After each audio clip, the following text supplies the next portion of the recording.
సమస్యల పరిష్కారం కోసం అంగన్వాడీలు చేపట్టిన సమ్మె అల్లూరు జిల్లా అరకులో కొనసాగుతుంది. ప్రభుత్వానికి వ్యతిరేకంగా అంగన్వాడీల కార్యకర్తల నినాదాలతో హోరెత్తించారు. ఈ సందర్భంగా సంఘం నాయకురాలు వెంకటలక్ష్మి మాట్లాడుతూ తాము కనీస హక్కుల కోసమే పోరాడుతున్నామని, అయినా ప్రభుత్వం స్పందించకపోవడం దారుణమని మండిపడ్డారు.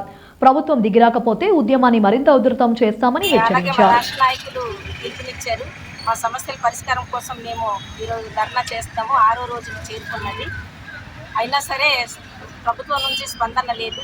అందుమూలంగా ఇంకా మా సమస్య పరిష్కారం కానప్పుడు మా సమస్యలు చాలా ఉన్నాయి. ఏంటంటే కనీస వేతనం పెంచమంటున్నాము, అలాగే mini anganwadi centre main anganwadi సెంటర్లుగా మార్చమంటున్నాము.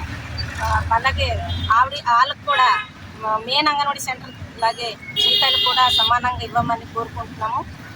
అలాగే మాకు నాణ్యత లేదు, నాణ్యమైన సరుకులు ఇవ్వమని కోరుకుంటున్నాము.